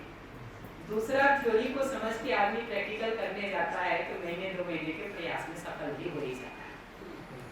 और वो नहीं करेंगे, थ्योरी को नहीं समझेंगे या प्रैक्टिस नहीं करेंगे, एक जन्म में भी नहीं। होता है कि नहीं, प्रयोग करके देखने से ही तो पता चलेगा। पहले थ्योरी को समझ लीजिए, महीना 2 महीना करके देख लीजिए। और कठिन केसेस से क्यों शुरू करेंगे? जहाँ सामान्य केस आपके घर परिवार के बिगड़ रहे हो, वहां से ही ठीक करने से शुरू करिए ना जी। एक ही बार आप अभी MBBS बनेंगे और सीधा चले जाएंगे कैंसर और TB का इलाज करने के लिए, तो ये रिस्क भी क्यों ले रहे हैं जी? ड्राइविंग का कंसेप्ट सीखने के बाद सीधा दिल्ली के चांदनी चौक पे ड्राइविंग नहीं करनी होती है। पहले थोड़े दिन खाली मैदान में तो गाड़ी घुमा के देख लीजिए कि स्टीयरिंग पर कंट्रोल आया है कि नहीं आपका। हम तो लेके चल देंगे, नहीं जी कंसेप्ट हमने सीख लिया, स्टीयरिंग जैसे खींचना होता है, कैसे दबाना होता है, क्लच ऐसे दबाना होता है। हम ले जाएंगे बिजनौर साहब, खुद भी मरेंगे, 4 के ऊपर चढ़ा के आएंगे। वो प्रैक्टिस की जगह को कठिन से कठिन केस से ही क्यों शुरू करना? सामान्य से सामान्य जगहों से शुरू करिए, आसान से आसान जगहों से शुरू करिए। 2, 4, 5 जगह आप कर पाएंगे तो धीरे धीरे कठिन केस में भी करने का सामर्थ्य बढ़ेगा। कि बेटा आप पढ़ लो, पढ़ाई करो, तो आपकी बात मान जाए। जैसा उसे 1 साल हो जाए समझा तो, या 2 साल हो जाए, वो समझेगा नहीं। तो आप कैसे समझाओगे? किसी स्नेह या कितने ही प्यार से उसको समझा दो कि बेटा पढ़ाई कर लो, फिर भी वहीं से काटता है। ऐसा क्यों? काट के कहाँ जाता है? पढ़ता नहीं है, बस जाता कहाँ? ब्याज में तो सब समझ जाते हैं। हम पढ़ाई की बात नहीं समझेगा, इतने ही प्यार से समझा दो, पढ़ेगा ही नहीं। आप समझ गए थे बचपन में कि नहीं? डर से पढ़ाएंगे उसको, इसीलिए तो ना पढ़ूंगा। देखिए मैं हर बार एक ही बात कहूँगा, आऊँगा इन प्रश्नों पर अगले सेशन में मैं आऊँगा ठीक से। अभी के लिए मैं इतना ही कहूँगा कि डर से हो जाता हो तो कर लीजिए, कर लीजिए। मैं एकदम मैं किसी भी कच्चे पत्ते को तोड़ना ही नहीं चाहता हूँ जी। आपसे अगर डर से हो जाता है तो शौक से करिए, सफल होइए जी। हम भी चाहते हैं कि आप सफल हो, करके तो देखिए। नहीं हो पा रहा तभी नहीं आएगा जी, करके देखिए, नहीं हो पा रहा तभी ये आएगा। वही कह रहा हूँ, जिसको भी लग रहा है कि उससे रास्ता निकलता है, शौक से उस रास्ते को ट्राई करे। मैं बिल्कुल हाथ नहीं खींचूंगा, करके देख लीजिए। होता है तो क्या बुरा है जी, पूरी दुनिया ठीक कर दीजिए। हर आदमी यही सोच रहा है कि डंडा हमारे हाथ में मिल जाए सबको ठीक कर देंगे। पहली बार भी जब किसी ने बंदूक बनाया होगा ना, यही सोच के बनाया होगा कि बस इसके बल पे न्याय ला देंगे पूरे संसार में। अब तो अन्याय नहीं होगा। बंदूक से लेकर के रडार से लेके मिसाइल तक सब बना के बैठ गए जी हम लोग। ज्यादा घातक युद्ध की जगह पर हम आज खड़े हैं। पत्थर से लड़ रहे होते ना, पूरी दुनिया को पूरे जन्म में भी घूम घूम के नहीं मार सकते। कितनों को मारिएगा जी? पत्थर से दिन भर में मारना हो, 20-25 को मारने के बाद कहिएगा हम जा रहे हैं सोने। कल देखेंगे, है ना? लेकिन आज इस मिसाइल के युग में आके पूरी धरती को मारने के लिए एक आदमी पर्याप्त है। 10 बटन दबाने की जरूरत है और कुछ नहीं करना। तो ये समझना जरूरी है कि हम जो ये सोचते हैं कि युद्ध से, हथियार से, भय से रास्ता निकल जाता है, निकल रहा हो तो शौक से निकाल। जब लगता हो कि उससे रास्ता नहीं निकल रहा है, वो काली दीवार के सामने जा रहा है, तब नए तरीकों को ढूंढने की जरूरत है। जब तक ये लग रहा है कि उससे रास्ता निकलता है, जरूर निकल। तो हम ये बात कह रहे कि दूसरे के सुख दुख को अपने सुख दुख के समान अगर हम समझ पा रहे हैं तो स्नेह। दूसरे की उपलब्धियों में अगर हमको उतनी ही प्रसन्नता होती है जितनी अपनी उपलब्धियों में होती है तो स्नेह। अगर उतनी प्रसन्नता हमको नहीं होती है तो फिर ईर्ष्या है, जलन है, द्वेष है, विरोध है, स्नेह नहीं। इतना सिंपल 2 इंडिकेटर मैं कह रहा हूँ अपने स्नेह के भाव को जांचने के, कि स्नेह है कि नहीं। गलती हम क्या करते हैं, हम ये दोनों इंडिकेटर लेकर के दूसरे को जांचना शुरू करते हैं कि तुम जितना अपने सुख दुख का ध्यान रखते हो उतना हमारा रखते हो कि नहीं, तुम हमारी उपलब्धि में उतने प्रसन्न हुए कि नहीं जितना अपनी उपलब्धि में हुए। ये दूसरे का हिसाब लगाने अगर इसको लेके चल रही है ना, तो दवा को आपने जहर की तरह प्रयोग करना शुरू कर, और दवा को जहर की तरह प्रयोग करना शुरू करेंगे ना तो बीमारी बढ़ेगी कम होने के बदले। तो ये सारे इंडिकेटर्स पर बात इसलिए नहीं कर रहे हैं कि दूसरे की कमियों को और माइक्रोस्कोप और लेंस लगा के देखेंगे कि जो नहीं दिखाई दे रहा था वो भी दिखने लगे। इन पर चर्चा इसलिए कर रहे हैं कि ध्यान के एक हिस्से को हम अपनी तरफ मोड़ करके देख सकें कि वास्तव में हमारे अंदर कितना स्नेह रहता है, कितना स्नेह नहीं रहता। दूसरे से उसको शुरू करने जाएंगे, कोई निष्कर्ष नहीं है। तो स्नेह के साथ देखेंगे ना तो अपने दायित्व का, अपने कर्तव्य का, अपनी जिम्मेदारियों का हम स्वेच्छा से निर्वाह करते हैं, धक्का नहीं मारना पड़ता है किसी को, और उसको करते हुए हमारी प्रसन्नता बनी रहती है, न कि हम बोझ की तरह शिकायत करते रहते हैं सुबह से शाम। अगर प्रसन्नता नहीं बनी हुई है, स्वेच्छा से नहीं कर रहे हैं, धक्का मार के करवाना पड़ रहा है, प्रसन्नता नहीं बनी हुई है, बोझ की तरह लग रहा है, तो इसका मतलब अगले के प्रति हमारे में स्नेह का भाव नहीं। हम इतनी सिंपल सी बात कह रहे हैं अभी स्नेह की जांच परख करने। आगे हम इस पर बात करेंगे कि इस विश्वास, सम्मान और स्नेह के साथ जीने जाएं तो अपनी बात को भी कैसे कह सकें, अगले की बात को भी कैसे सुन सकें। मैं ये बिल्कुल नहीं कह रहा हूँ कि इस नए तरीके से आपकी हर समस्या का एक दिन में समाधान हो जाए, मैं बिल्कुल ये बात नहीं कह रहा। मैं इतना जरूर कह रहा हूँ कि इस नए तरीके का प्रयोग करने से जितनी बातें पहले बिगड़ती थी उससे कई गुना कम बिगड़ेगी, बल्कि सही की तरफ जाने का काम शुरू हो जाएगा। ये ऐसा है कि बिजनौर से दिल्ली जाने का काम करेंगे तो जो 3 घंटा लगना है वो लगेगा, आप ड्राइविंग कितनी भी अच्छी करिए, एक तो अच्छी ड्राइविंग हो, सब ठीक हो तो 3 घंटा लगेगा, लेकिन वो 3 घंटा लगेगा क्योंकि दूरी 180 किलोमीटर की, 160 किलोमीटर की है। प्रयास सटीकता से करेंगे तो दूरी समय के साथ कम होती हुई दिखाई देगी, चीजें इंप्रूवमेंट की तरफ जाती हुई दिखाई देगी। लेकिन आप ये सोचेंगे कि जिसकी 60 साल से, 70 साल से, 80 साल से एक तरह की आदत बन गई है और बिगड़ गई है, वो एक दिन में ठीक हो जाए, ये कैसे संभव? वो पुराना जोक है कि कोई पत्नी गई अपने पति के, कोई गुरु रहे होंगे, उसके पास गई, बोली कि इसको शराब छुड़वा दीजिए, ठीक है, इसको शराब पीने की बहुत आदत हो गई है, छुड़वा दीजिए। उसने कहा मैं छुड़वा दूंगा, 21 दिन का समय चाहिए। बहुत खुश हुई पत्नी, 21 दिन में छुड़वा देंगे, जब 10 साल से जेल रहे थे, 21 दिन और सही। उसने कहा हम छुड़वा देंगे, बस एक शर्त है हमारी। कहा क्या? कहा बस इतना करना कि 21 दिन तक वो कितना भी शराब पिए ना, तुम उसको रोकना नहीं, बीच में कहना नहीं कि तुम शराब नहीं पी। सिंपल सी बात है, करके देखिएगा।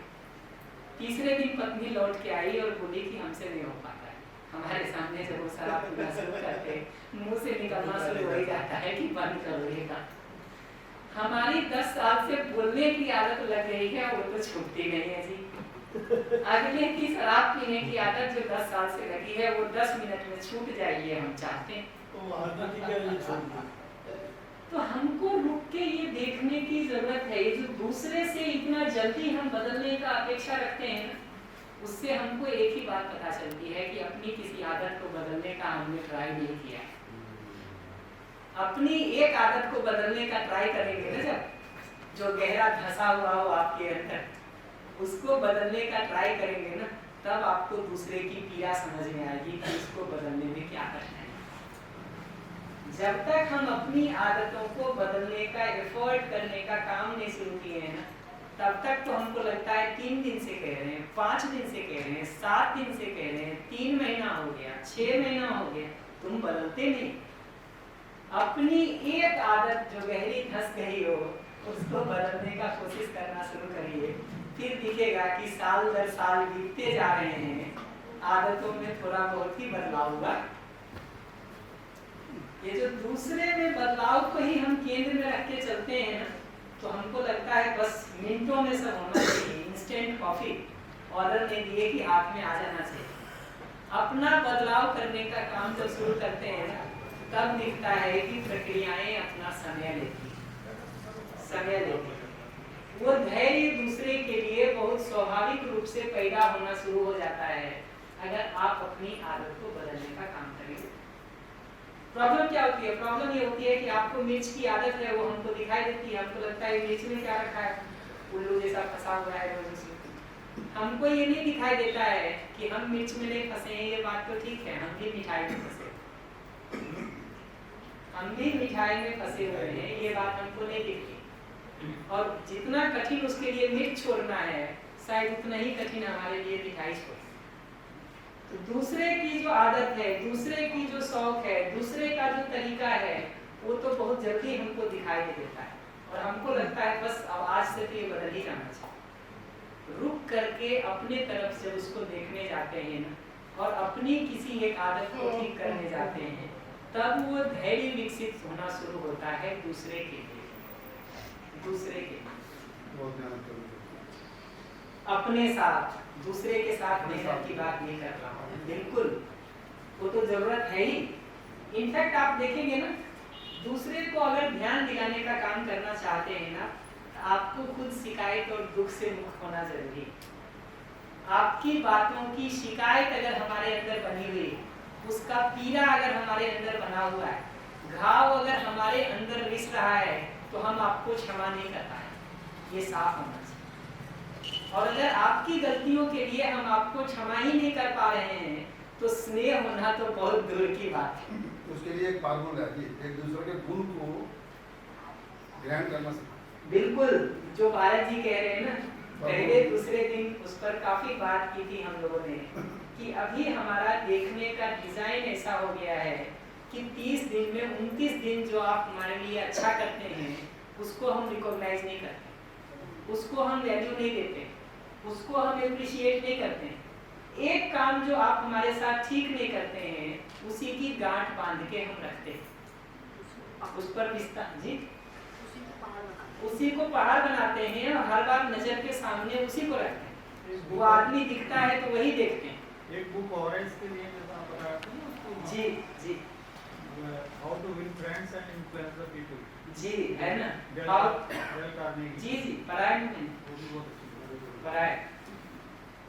अब देखो इतिहास को बता रहा हूँ बाद में, राम रावण का युद्ध सबने सुना होगा सब, पर उसके बाद में लव कुश की कोई शासन व्यवस्था थी, उसका भी राज आया, विभीषण की कुछ शासन व्यवस्था थी, उसका भी कुछ राज आया, उसके बारे में कितनों में पढ़ा। मतलब नेगेटिव काल पूरा दिखाया गया हमारा, महाभारत उसके बाद दिखा दी। जो पॉजिटिव काल था उसके बारे में जिक्र ही नहीं हुआ, व्यवस्थाओं के बारे में, उसके बारे में समझ ही नहीं पैदा की। युद्ध दिखाए गए इतिहास में भी, वही आदत पड़ गई। तो युद्ध और नकारात्मकता को तो सरस और रुचिकर ढंग से प्रस्तुत करने के हमने सैकड़ों तरीके निकाल दिए। मानवीयता पूर्वक जीने के, सम्मान, स्नेह, मैत्री और प्रेम से जीने के भी सरस और रुचिकर तरीकों को निकालने की जरूरत। ये बात ठीक है कि नकारात्मकता का प्रयास हजारों साल से चल रहा है, तो पूरी दुकान सजी हुई है जी उसकी। सकारात्मकता का प्रयास शुरू करेंगे तो पहले ही दिन दुकान सजी हुई कैसे मिलेगी जी? एक दुकान है जो 3 पीढ़ी से बिजनेस कर रहे हैं, यहाँ से लेके दिल्ली तक खोल के बैठे हैं। एक दुकान है जो आप पहले दिन अपनी टूटी फूटी पूंजी के साथ शुरू करना चाहते हैं। तो हमको ये समझना पड़ेगा ना जी कि 1 पीढ़ी 2 पीढ़ी का समय लगेगा हमको भी सकारात्मकता को उस जगह तक पहुँचाने में। हम सोचेंगे कि एक दिन में वो दुकान सजी हुई वैसी ही मिल जाएगी। उसमें भी एक दिक्कत है जी, आप तो आओगे जिंदगी में एक बार या साल 2 साल में एक बार, और जो नेगेटिव दुकान है वो तो आपके घर में रोजाना आपकी दुकान है, इसका क्या नाम है? ये सब का तो देखिए समाधान के अर्थ में एक ही उपाय दिखता है। शिविर जैसी किसी भी जगह से हम अपने को इतना मजबूत कर सकें कि वातावरण का प्रभाव हमारे ऊपर पड़ने के बदले वातावरण हमसे प्रेरित और प्रभावित होना शुरू हो जाए। जैसे भी उपाय सोचिए, पर उपाय तो इतना ही है जी। कि वातावरण जो अभी हमको प्रभावित कर जाता है उसकी जगह हम इतने प्रभावी हो सके कि वातावरण हमसे प्रभावित हो सके। उपाय तो इतना ही, उपाय तो इतना ही। तो अगले के लिए स्नेह हो पाने के मूल में शिकायत और दुख से मुक्त होना जरूरी है। अगर आपके लिए शिकायत हमारे अंदर बना हुआ है, दुख अभी भी बना हुआ है, तो इसका मतलब हम क्षमा आपको नहीं कर पाए। क्षमा करने का मतलब है कि उस शिकायत से, उस दुख से, उस पीड़ा से हम बाहर निकल गए। तो भले 20 बार हम आपको बोल दिए हैं कि तुमको क्षमा कर दिए, वो क्षमा हुआ नहीं है अगर हमारे अंदर उस घटना की शिकायत अभी भी बनी हुई है, उसकी पीड़ा अभी भी बनी हुई है, वो घाव अगर अंदर अभी भी टीस दे रहा है, दर्द दे रहा है, तो इसका मतलब परेशानी बनी हुई। इसके साथ देखेंगे ना, तो एक बात और करके फिर मैं नेक्स्ट सेशन में ना ये जितने मुद्दे कह रहे हैं ना, बच्चे के साथ कैसे बात करें, शराब वालों के साथ कैसे बात करें, 2:30 बजे के सेशन में मैं उसको कर दूंगा। मेरा तो आप भूल ही गए। उसको कर दूंगा। पर स्नेह के अभाव का कारण क्या है उसको देखेंगे। 4 मिनट में हमारे पास समय है, मैं उसको पूरा कर देता हूँ। स्नेह के अभाव का कारण देखेंगे ना, ये 3 कारण है सामान्य रूप से। पहला कारण तो यही है कि जो हमारे साथ ठीक हो रहा है उस पर ध्यान नहीं दे करके जो ठीक नहीं लगता है उसकी शिकायत करने पे हम प्रधानता से ध्यान दें। और इस पर विस्तार से हम पहले बात किए हैं, इसलिए मैं और डिटेल नहीं कर रहा हूँ, पर यह महत्वपूर्ण मुद्दा है। हमको रुक के देखने की जरूरत है कि अगला जो दिन भर में हमारे साथ ठीक करता है उसको कितनी बार हम एप्रिशिएट करते हैं, कितनी बार हम रिकॉग्नाइज करते हैं, कितनी बार हम पहचानते हैं। जी, उसे ग्रांटेड मानते हैं, वही उसको ग्रांटेड मानते हैं, उसको अपना अधिकार मानते हैं। उस पर तो ऐसे बात करते हैं कि कौन पति इतना नहीं करता, कौन पत्नी इतना नहीं करती, ठीक, इतना कौन माँ बाप नहीं करता, पड़ोसी को देखो इससे ज्यादा कर रहा है कि कम कर रहा है। हम वहाँ ऐसे शुरू करते हैं, ये नहीं भी देते तो क्या हो जाता है। मैंने किसी के घर में हिसाब देखा, कोई कह रहा था कि तुमने हमारे ऊपर इतने पैसे खर्च कर दिए। जैसे ही आप अगले को कहते हैं ना पत्नी काम नहीं कर रही और आप कहते हैं कि मैंने तुम्हारे ऊपर इतना खर्च कर दिया, पत्नी अपना एक जवाब ढूंढ के रखती है, कहती दहेज के समय पिताजी ने जो दिया था ना उसको ब्याज सहित हमको चुका देना। फिर देखेंगे कौन ज्यादा है, जो तुम दिए कि जो हम लाए। बहस में चीजों को ले जाते हैं ना तो बहस वैसे ही फंसता है, वैसे ही फंसता है। तो स्नेह के अभाव का पहला कारण ये है कि जो ठीक हो रहा है उस पर ध्यान नहीं दे करके जो ठीक नहीं लगता है उसकी शिकायत हम करते हैं। ये नहीं होने का दूसरा कारण ये दिखाई देता है कि जो ये संबंध और सहयोग हमको मिल ही रहा है ना, हम कहीं ना कहीं जाने अनजाने ये मान लेते हैं कि इसमें क्या मिल रहा है, हमको कुछ तो मिल ही नहीं रहा है, ध्यान ही नहीं देते। जैसे हम अभी बाजार जाते हैं, कुर्सी खरीद के ले आते, टेबल खरीद के ले आते, सोफा खरीद के ले आते, खाना खरीद के ले आते, खा लेते, हमको लगता है हमने पैसा पेमेंट कर दिया, बात खत्म हो, हमारी जिम्मेदारी खत्म हो। हम ये नहीं देख पाते हैं कि सारा पैसा घर में रखा रहेगा, अगर एक आदमी खाना बनाने का काम नहीं कर रहा है तो सारा पैसा घर में रखा रहने के बावजूद भी गेहूं नहीं मिल सकता है अगर एक आदमी उत्पादन नहीं कर रहा है तो सारा पैसा घर में होने के बावजूद भी टेबल और कुर्सी नहीं मिल सकती है अगर टेबल और कुर्सी को बनाने के लिए लकड़ी नहीं है और कोई आदमी के हाथ में योग्यता नहीं। ये दोनों को पहचानना जरूरी। मैं सबको एक सिंपल होमवर्क देता हूँ जो आपको भी कहूँगा, कभी इसको सिर्फ सोच करके देखिएगा कि अगर आप किसी टापू में, किसी जंगल में अकेले फंस गए ना, तो जिन 200 चीजों को आप आज के दिन प्रयोग करते हैं उसमें 2 चीजें भी आप खुद से बना सकते हैं। जिन 200 चीजों को आप सुबह से शाम तक प्रयोग करते होंगे, मोबाइल, घड़ी, जूता, छाता, कपड़ा, pen, pencil, projector, mic, laptop, गिनते चले जाइए, जूता, चप्पल, ये जो 200 चश्मा जो दिखता हो ना उसी को देखते चले जाइए। ये देखिए कि उन 200 चीजों में 2 चीजों को भी आप खुद से बना सकते हैं। ये देखिए कि अनंत पैसा भी आपके पास पड़ा हुआ और नोट भी वो सामान आपको मिल जाएगा क्या, अगर दूसरा बनाने वाला नहीं है? तो हमको ये पहचानना जरूरी है कि ये सिर्फ पैसा पेमेंट कर देते हैं हम, उसी से चीजें नहीं चल रही है। अगला उन वस्तुओं को बनाने में बहुत सारा योगदान दे रहा है, बहुत सारा भूमिका दे रहा है, उसको ध्यान देके पहचानने की जरूरत है। और जितना उसको देखेंगे ना, उतना स्नेह का भाव अपने अंदर विकसित होने का काम शुरू होगा। तीसरा ये बात कह रहे हैं कि मानव की मौलिकता अगर हमको समझ में आने लगे कि मूल रूप में तो मानव अपनी सुख समृद्धि चाहता ही है, दूसरे की भी यानी हमारी भी सुख समृद्धि चाहता ही है, मूल में तो वो भी सही को समझना ही चाहता है, सही जीना ही चाहता है, मूल में मैं भी सही को समझना ही चाहता हूँ, सही जीना ही चाहता हूँ, और सही समझने की क्षमता हर आदमी में है। जरूरत है उसको सम्मान और स्नेह के साथ ठीक होने में ध्यान दिलाने की। ये मानव की मौलिकता जितनी हमको समझ में आती है कि गलती करता हुआ व्यक्ति भी मूल में ठीक को समझना ही चाहता है, ठीक जीना ही चाहता है, ठीक करना ही चाहता है, ये बात जितनी जितनी हमको समझ में आती है, दूसरे के प्रति स्नेह का भाव पैदा होता है। और ये बात अगर दिखाई नहीं दे दूसरे के लिए, तो अपने लिए देखने की जरूरत है कि मूल में मैं खुद सुखी समृद्ध होकर के दूसरे को सुखी समृद्ध करना चाहता हूँ कि नहीं चाहता। अपने लिए ये सवाल पूछने की जरूरत है कि मूल में मैं सही को समझना और सही को जीना चाहता हूँ कि नहीं चाहता। अपने लिए ये सवाल पूछने की जरूरत है कि अगर किसी से हमको सहयोग की थोड़ी संभावना दिखती है कि उसके साथ जीने से जिंदगी की समस्या 10% भी कम हो जाएगी, हम वहाँ एफर्ट करना चाहते हैं कि नहीं चाहते। अपने से जितना इन सवालों को पूछेंगे, उतना मानव का ठीक ठीक अध्ययन हो पाएगा। दूसरे को देख करके देखने जाएंगे ना, तो दूसरे की योग्यता में कमी को देख करके उसकी चाहना को आप देख ही नहीं पाएंगे। स्वयं को जैसे ही देखने जाते हैं, योग्यता में सारी कमी होने के बावजूद अपनी चाहना साफ साफ दिखाई देती है। इस आधार पर हमको समझ में आता है कि ये मानव की मूल चाहना है।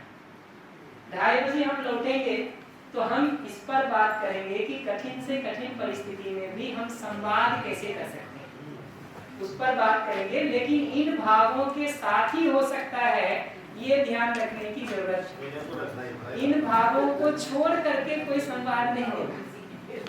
2:30 बजे मिलते